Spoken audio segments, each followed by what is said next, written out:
Bonjour, je reviens pour vous raconter une autre histoire. La petite fille qui ne voulait pas fêter son anniversaire. La petite Awa vit avec ses parents et son grand frère Maël. Tous les matins, elle s'en va à l'école à pied au bout de la rue.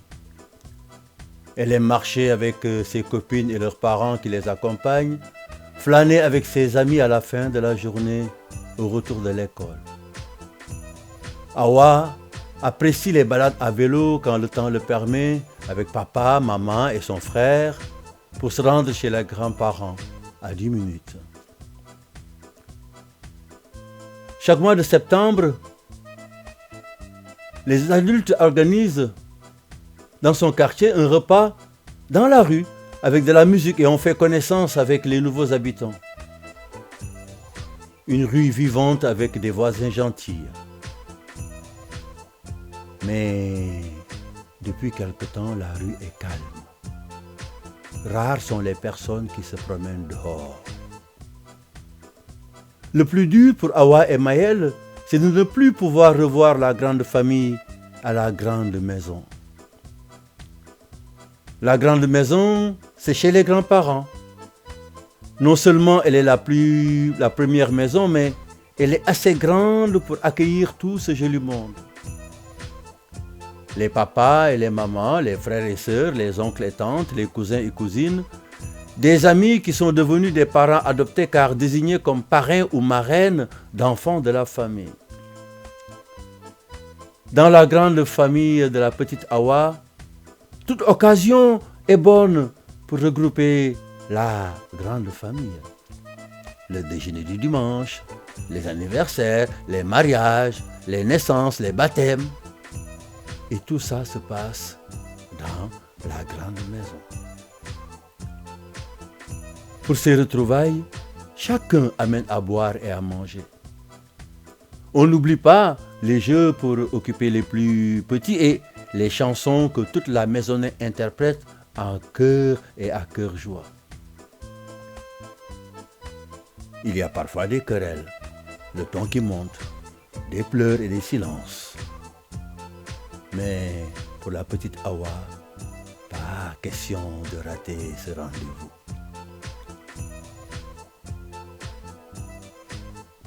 Trois mois auparavant, son frère Maël a fêté son 14e anniversaire. Et comme à l'accoutumée, la grande famille s'est retrouvée dans la grande maison. Cet anniversaire a été un anniversaire très singulier. Pour des raisons que j'ignore, le père avait choisi les 14 ans de son fils pour marquer le passage de l'enfance vers l'âge adulte. Pour Maël, dont l'anniversaire cette année-là tomba un dimanche, le père avait en effet imaginé un rituel qui se déroula sur 3 jours. Il avait lui-même subi un rituel de passage dans son pays, mais à un âge moins avancé, et qui dura 1 mois, dans des cases entre le village et la forêt.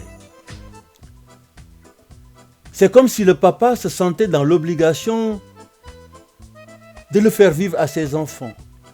Cela faisait partie des choses qu'il tenait à le transmettre sûrement.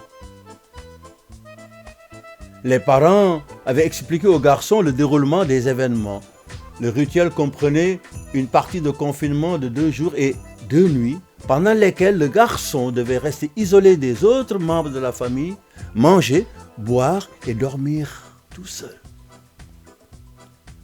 Une autre partie consistait dans la sortie de l'isolement et les retrouvailles de la grande famille pour célébrer l'anniversaire en grande pompe. Tout devait se passer chez les grands-parents où la famille s'installa jusqu'au jour de l'anniversaire.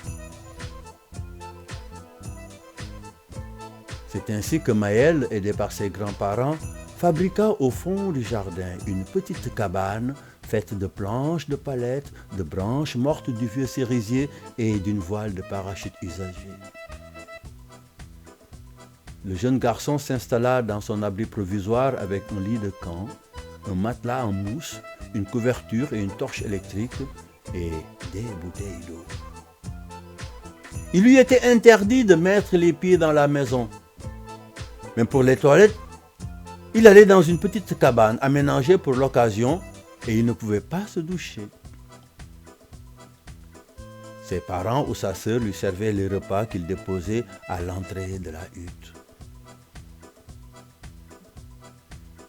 Le vendredi matin, jour de son entrée en isolement, son père lui demanda de choisir de vieux vêtements dont il se séparerait à la sortie définitive. Les parents avaient rédigé une lettre chacun qu'ils remirent au jeune garçon et qu'il devait lire durant son retrait. Chaque soir, le papa et la maman sont venus retrouver Maël sur le seuil de sa masure pour converser longtemps sur des sujets comme la vie, l'amour, la famille, la solidarité, la connaissance et le rêve. Ils devaient, dans la journée, méditer ces questions ô combien philosophiques. Dimanche arriva et Maël fut réveillé vers 8 heures par la belle voix de sa sœur. Comme prévu, il débarrassa la hutte et commença à la démanteler. Son père avait creusé un large et profond trou où furent amassées les planches et les branches. On y mit le feu en plaçant dessus une grande broche qui accueillit le mouton du méchoui. Comme prévu, Maël lança dans le feu ses vieux habits et enveloppé d'une couverture, courut se laver. Dans la salle de bain l'attendait un beau costume et un flacon d'eau de toilette. La maison était en effervescence pour préparer l'arrivée des convives. Chacun avait quelque chose à faire et tous surveillaient tour à tour la cuisson du mouton. Les grands-parents s'employaient à terminer l'arbre généalogique qu'ils commentaient en se complétant ou se corrigeant à chaque naissance ou anniversaire. Une scène qui faisait d'ailleurs couler tantôt des larmes de nostalgie, tantôt des larmes de rire. Quand toute la grande famille fut réunie, le petit garçon descendit de l'escalier dans ses beaux habits à côté de sa sœur, elle aussi superbement habillée pour l'occasion. Ils furent accueillis par de vifs applaudissements. Maël fut installé dans le fauteuil du grand-père. C'était la seule occasion où il était permis à quelqu'un d'autre que le patriarche de s'y asseoir. Les grands-parents ouvrirent la cérémonie avec la présentation de l'arbre généalogique. Les parrains et marraines du garçon déclamèrent des poèmes pleins d'espoir. Le papa et la maman dirent d'une même voix à Maël: Maël, sache que nous t'aimons fort, que nous sommes fiers d'avoir un fils comme toi. Nous te souhaitons le meilleur dans la vie, que nous espérons longue et belle. Tu pourras compter sur nous tant que nous serons en vie. Aie confiance en toi et en la vie. Aime la vie, vis la vie. Qu'importe où tu iras, n'oublie pas d'où tu viens. Et quand tu seras là-bas, laisse pousser tes racines, que les ancêtres veillent sur toi. Après quoi, on se mit à table pour dévorer les beaux morceaux de méchoui et le couscous qui excitaient les papilles des convives. À la fin du repas, la petite sœur porta le beau gâteau d'anniversaire tout en chantant, reprise par l'assemblée, avant que Maël ne soufflât ses 14 bougies et découvrît ses nombreux cadeaux. Il était tellement ému qu'il se limita à lancer un grand merci avant de sortir jouer avec ses cousins dans la cour. La grande famille festoya jusqu'au coucher du soleil, avant de se dire au revoir avec de longues embrassades, jusqu'au prochain dimanche, jusqu'au prochain anniversaire. Depuis quelques jours, la petite Awa a changé. Elle ne sort plus de sa chambre que pour aller aux toilettes ou à la salle de bain. Elle refuse de descendre manger avec les autres autour de la table. Elle s'est retranchée dans un mutisme qui plonge les parents dans un grand embarras. Ne sachant plus quoi faire pour leur fille qui se renferme de plus en plus sur elle-même et qui refuse toute tentative de dialogue, les parents décident de la laisser tranquille. Sa maman lui montre ses repas tous les jours, sans oublier de lui demander de ranger sa chambre. La petite Hawa est à la fois inquiète et triste. Mais que s'est-il passé pour qu'elle en arrive là, elle qui était si vivante, si souriante, si gentille, si espiègle, elle qui aimait chanter. Il faut dire qu'elle a une belle voix malgré son jeune âge, une voix à faire frissonner d'émotion son auditoire. Elle ne se laissait pas prier longtemps par son public familial pour entonner une chanson. Un soir, sa mère fait une énième tentative en toquant à la porte d'Hawa. Grande est sa surprise quand sa fille l'invite à entrer. Hawa est en pleurs. Hawa est inconsolable. Sa maman s'assoit doucement sur le bord du lit et la prend tendrement dans ses bras. La petite fille se love contre la poitrine de sa mère et sanglote. Sa mère l'embrasse tendrement et lui caresse les cheveux.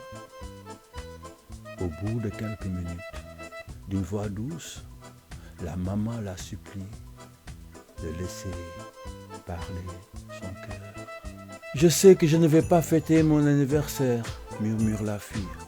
« Bien sûr que tu vas le fêter ton anniversaire, » lui répond sa mère. « Mais maman, c'est dans 10 jours. » « Je sais, Hawa, ce ne sera pas comme d'habitude, mais il faut accepter que les choses se passent différemment. En tout cas, moi, je ne vais pas fêter mon anniversaire si on ne peut pas aller chez papy et mamie et sans la grande famille.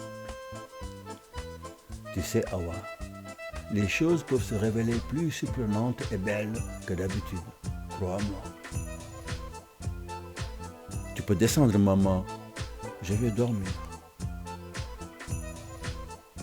À peine commence-t-elle à sombrer dans les bras de Morphée qu'Hawa sent une présence au-dessus de son lit. Elle sursaute à la vue de cette belle petite fée semblable à la fée Clochette. « N'aie pas peur, Hawa, je suis venu pour organiser ton anniversaire. Tu vas donc chasser les intraterrestres? Je ne peux hélas rien contre les intraterrestres, comme eux ne peuvent rien contre moi. Mais si tu me fais confiance, tu auras un anniversaire plus surprenant et plus beau que d'habitude. Il faut accepter que les choses se passent différemment. » Et la fée disparaît aussitôt. Hawa se demande si elle n'a pas rêvé. Elle replonge dans le sommeil. Le jour de l'anniversaire est arrivé. Hawa se réveille et pour la première fois depuis longtemps, descend dans la salle à manger pour déjeuner. Elle fait un gros bisou à ses parents et à son frère. Elle demande si elle peut juste jeter un coup d'œil dans la rue et son père se lève pour l'accompagner. Hawa sort la tête, regarde furtivement à gauche, à droite. La rue est vide, calme. Hawa retourne dans sa chambre, un peu perplexe. Et si ce n'était qu'un rêve éveillé, cette fée qui lui a rendu visite hier soir? Elle ne descend pas à manger à midi. Elle dit qu'elle n'a pas faim. Sa mère lui dépose quand même un plat de haricots verts et du poulet devant sa porte. Il va être bientôt 20 heures.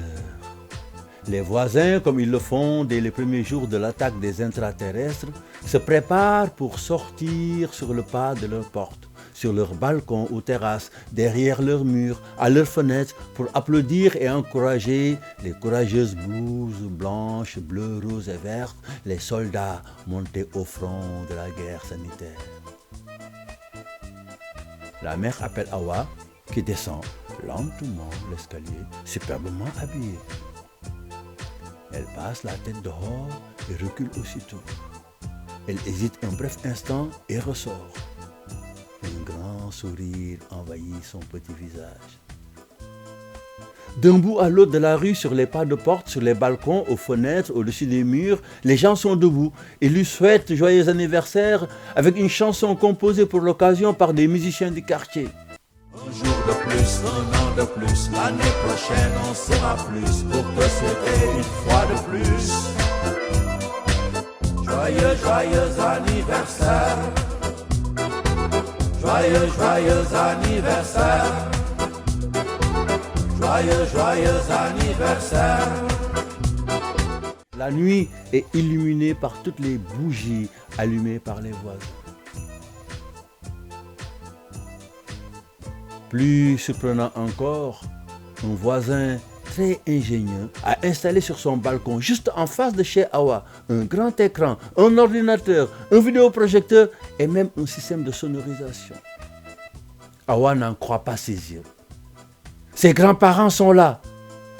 Puis c'est le tour de la marraine et du parrain. Suivent les autres oncles et tantes, les cousins, les cousines. Tous les membres de la grande famille défilent sur le grand écran. Elle les voit, elle les entend lui souhaiter joyeux anniversaire. Elle est heureuse. Elle reprend son souffle. Elle repense aux paroles de sa mère et de la fée. Les choses peuvent être plus surprenantes et plus belles que d'habitude. Il faut accepter que les choses se passent différemment. Mais qui a pu organiser cet anniversaire inédit en ce temps de confinement où nul ne doit aller chez les uns et les autres? Le père? La mère? Le frère? Le voisin d'en face? Il est vrai que les gens arrivent heureusement à communiquer grâce au téléphone et aux réseaux sociaux. Mais pour Awa, aucun doute. Seule la fée qui ne craignait point les extraterrestres a pu passer dans toutes les maisons pour organiser un anniversaire si original et si inattendu. Dans la maison, d'autres surprises l'attendent. Et quant à son rituel, vous m'avez dit son rituel? Cela peut attendre, car elle vient juste de fêter ses 8 ans. Et mon conte repart sur le dos de l'oiseau indigo. Et j'espère avoir bien respecté son message. Au revoir. L'année prochaine on sera plus pour te souhaiter une fois de plus. Joyeux, joyeux anniversaire. Joyeux, joyeux anniversaire. Joyeux, joyeux anniversaire. Joyeux, joyeux anniversaire. Joyeux, joyeux anniversaire. Joyeux, joyeux anniversaire.